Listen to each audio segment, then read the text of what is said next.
Lods, oh. Tagal kami hindi nagkita nito, ang kababata ko, si Walter. Ayan, ilang taon pre? Specialty kay Shaldi. Shaldi? Yan, kaya alam mo yan. Hindi ah. May pato yan dyan eh. Putang. Oo.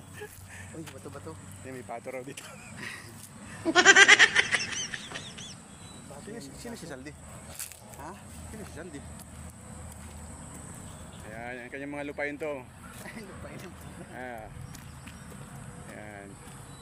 Ayan, si Walter.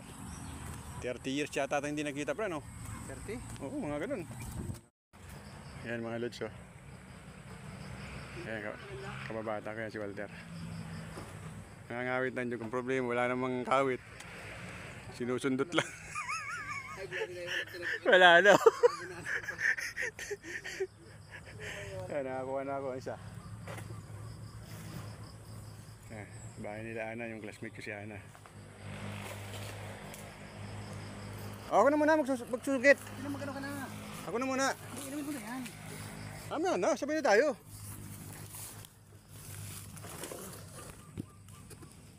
Ano ka na sa bahay?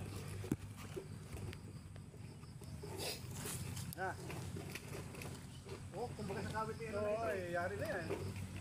Sabi, yari na yan, kawit. Pag nadali siya makiyangan. Tanong nakuha ko sa may pamakit eh.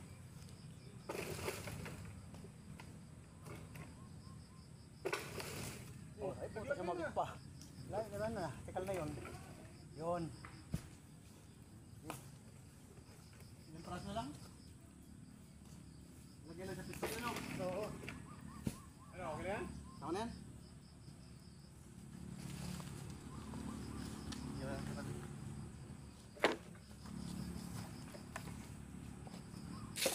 siya pa naman ako doon eh.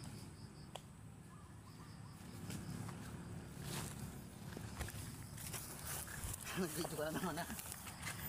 Kakakuha tayo ng buko. Ayan, sungkit. Inumin natin.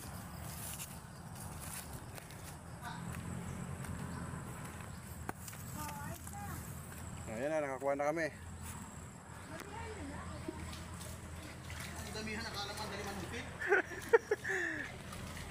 Ang hirap nga yan. Kung ako siya tayo pamangakit, Ayan, si Ate Lynn. Si Ate Lynn, oh. Tagal kami hindi nakita niyan. Ako din eh. Ayan, yung classmate ko si Ana. Kasi bablog niya. Nakita natin ulit sa vlog. Nakita ka din na kayo sa klase niyo. Vlogger ka na din? Ha? Oo. Sabi niya sa akin, hanapin mo.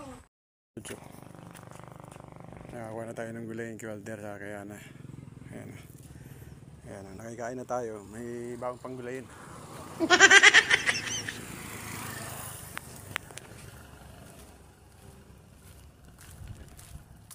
Thank you, Ann. Kay Ate Lynn. Kay Walter, salamat sa inyo ha. Bukas tayo. Hingi tayong gulay kay Jenny.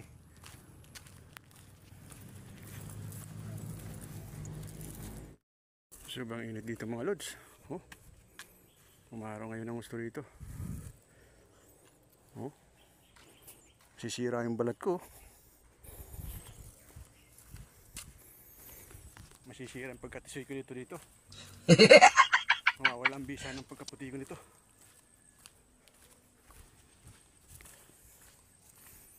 Ganda dito mga lods.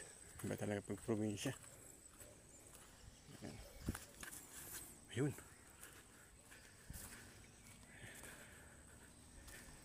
Ayan, may puso. Kukunin kayo mamaya.